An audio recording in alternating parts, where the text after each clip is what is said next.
wisdom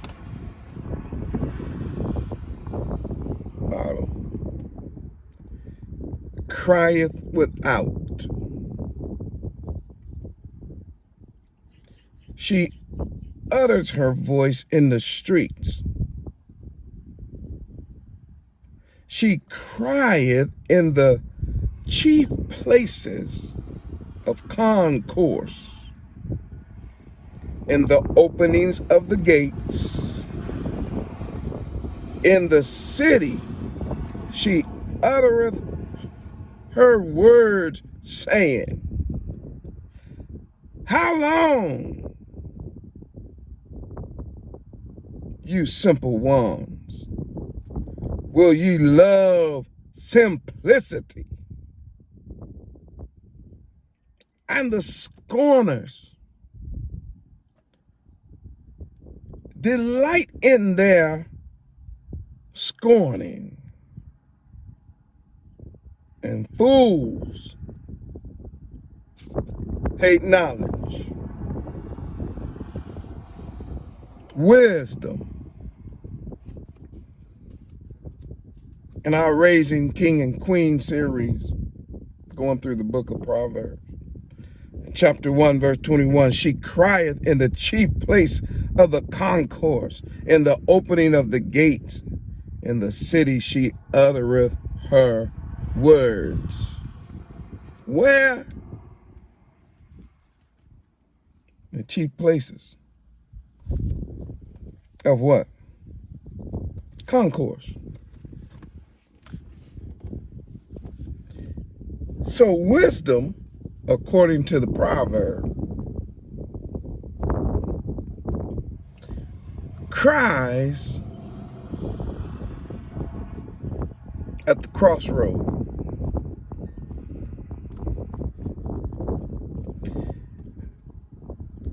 So what's interesting about this particular proverb, and we're going to get to it, of course, we're going to work our way through the whole book, but this proverb is positioning wisdom in a very interesting place.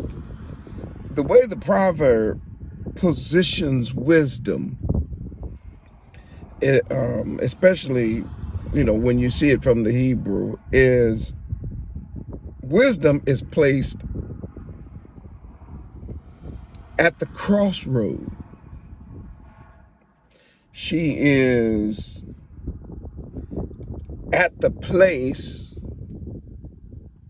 where decisions are made.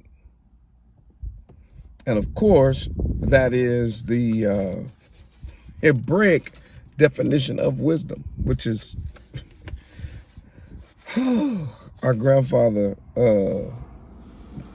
King Dawid, who taught this, obviously, to King Solomon, which is another one of our grandparents. Remember, when they use words, they use the Hebraic meaning of words and not the English or Western meaning of words. So as we teach our young generation about wisdom, it is very important that they know that wisdom, the very word wisdom, has to do with separation. And it's the idea of separating, of course, in its root word, it's ha, of course, hama. So when you see the first part of wisdom, of ham, it represents heat. Okay, and then of course the mem, which is where we get a m sound, is water. So just bringing those two, the two letters in that word, the two Hebrew letters in that word, together, what we get is the heat that separates water. And so the word then has to do with being able to choose a way of separation. And so when you see, like, for instance, water being separated, and in this case, let's use the ocean. So the ocean would be considered, of course, it's water, but it is not drinkable water for us. It is not necessarily usable water for planting or for watering cattle or things like that. But the way Yah has set it up is that he uses the heat of the sun to separate the water, the salt waters that's in the seas, and he creates clean water, obviously, through evaporation, accumulation, and then precipitation. The water comes down. So what wisdom does, when we think about it, we should say, okay, what is it that separates the good from the bad, or the righteous path, which is the path of Torah, from the paths of Ra, which is the paths of wickedness. And once we see that there is a separation of the two, they don't run parallel. They actually split at the crossroad. And he says, you're going to have to make a decision on which way you're going to go. And so wisdom then becomes the ability of a person to separate between good and bad. And so therefore, because everything is functional, then we just follow the idea of that in several different fields of study. You can even follow that through different,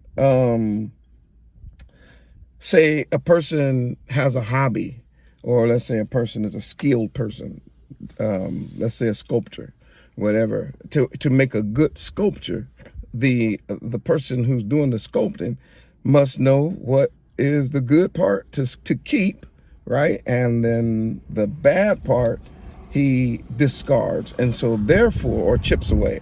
So therefore, there is wisdom. See, that would be a wise person, a person who is very good at a particular skill or craftsman.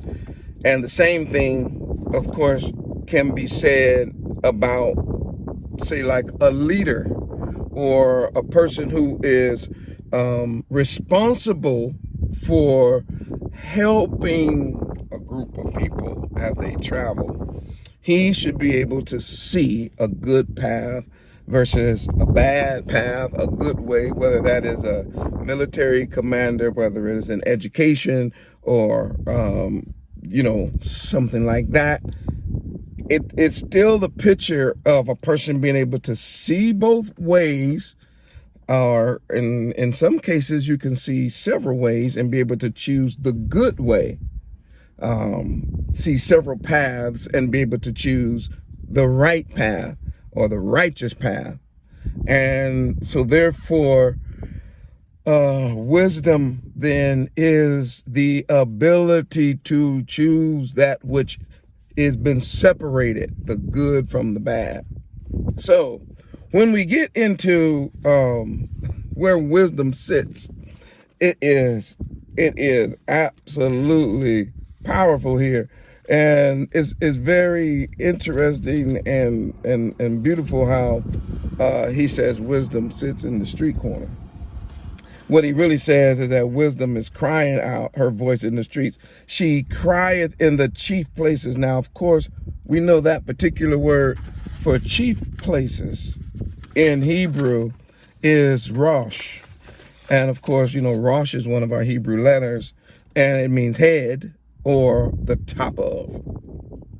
So therefore, when you say she sits in the chief places of concourse, that's where I got my message from, is that she literally sits in the crossroad. So when you are traveling and you come, let's say you're going down a pathway, and then you are getting ready to enter into a city, you're going to come to, in our culture out here in the West, we have what's called a stop sign or now stoplights. and you come off the road and you come off a straight path, and then there's a stoplight, and then from that stoplight or stop sign, you have choices in which way you're getting ready to travel. So, of course, it takes wisdom and knowledge and understanding on which way you're going to go. That's why most people, when they travel, before they even leave, they get some kind of direction, or nowadays we download directions before we get to where we're going. And that's wise. Why? Because we don't want to get on the wrong path and end up in the wrong place. So this idea of being in the chief place, it means it's the head of the path, or the starting place of the path, or the starting place of the road. It's where the road divides into different directions. So when we talk to the next generation about being wise, the very first thing we have to teach them is all directions is not your direction. All the ways are not your ways. All paths are not your path. Sometimes, I like to go canoeing, and I'm in the waterways or whatever. And we have some out here. We have some rivers and we have some streams. And so most of the time, of course, here, it's pretty well. I mean, we have like the main river, and then there's just certain times that you can like get off the main river and go into like these little side areas if you want to go fishing or whatever. And what will happen is, in some of these places, you will have signs where the main river breaks off, right, into these other little areas that you can go. And where the river splits is, again, a place where you would consider to be, we use that word wisdom, because now it has branched off into different streams. And most of the time, because most people have traveled these ways, they will let you know by some kind of a sign, don't go this way. It's dangerous this way. Don't go this way. The water levels fluctuate too much. Or don't go this way. There's high current on this way. Don't go this way. There's rocks, or there may be, well, we don't have them out here, but I'm just using this as an example. There could be a cliff. You could be, or something. So most of the time that is posted at the beginning or the head of the stream, or, as I said before, at the stop sign, or at a place where decisions should be made. And it is wisdom to say, I'm going to go the way that is the way that is the safe way to travel. In our case, it would be the way of Torah. Excuse me. So now I want you to also see this, because this is very interesting. I got a couple more minutes. This is very interesting here, where it says the chief places of concourse. Now, concourse primarily represents business, right? So the chief places of business or business activity is normally what we would consider to be today. It would be like the marketplace. So the picture is, as a person enters into the marketplace, they're going to have decisions they're going to have to be able to make decisions. Because as you enter into the marketplace, when you enter into the marketplace of life, there are always going to be, and I'm just using this in a figurative way, there's going to be vendors, there's going to be buyers, and there's going to be sellers,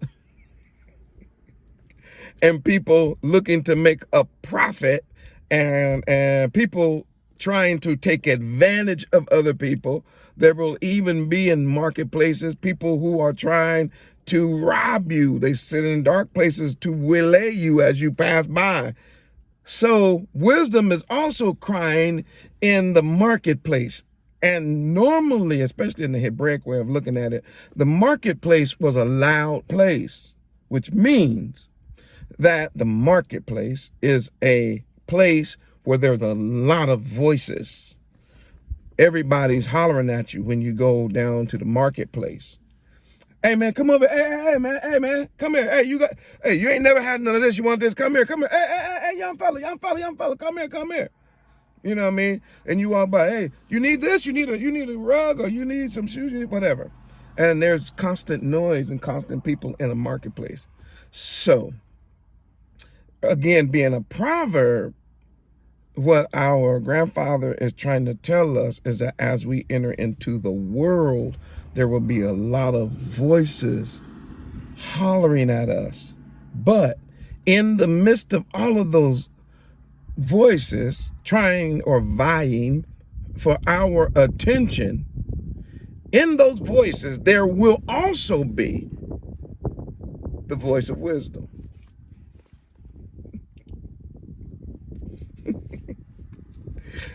So,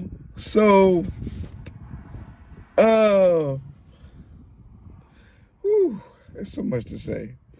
So as a person enters into the marketplace, as a person goes through the gates of a city, and of course that word there, we already know it represents the entranceway or the pathway, and it deals, because it has the het in the word, it deals with a wall of separation. So as we get ready to enter into the gates of the city, wisdom positions herself on the high place. She positions herself on the high wall. At the opening of the gate really means she positions herself at the place of honor, and is crying to this young Hebrew from a very high and honorable place for him to be wise as he moves through life, through the marketplace of life, and that he be very careful as he makes decisions here. That's the key. To be wise. Why? Because it's so easy, and I'll get to this in the next message because I realize my time is up. It is so easy for him to just make what's called and this is really a play on words. It's easy for him to make what's called the simple choice. It's easy, according to the Bible, for him to follow the way of the scorners. It's easy for him to become a part of the foolish crowd. And so as we seek to raise kings and queens, we have to tell them, listen, wisdom is always going to present to you her way, because she's always going to be at the crossroad. She's always going to be at the point of decision, and she's always going to be at the marketplace.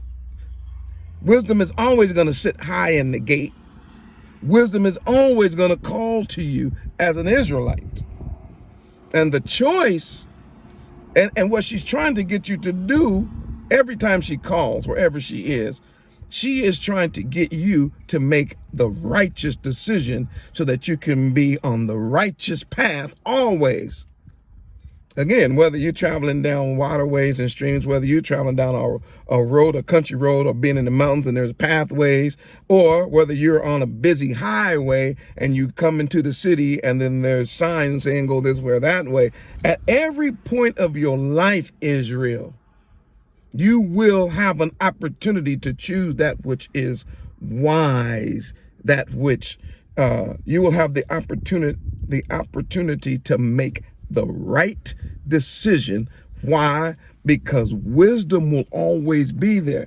The question is not whether or not wisdom is at the crossroad. The question is whether or not you and I can hear wisdom over the crowd, over the noise, over the voices of every other voice that's out there hollering.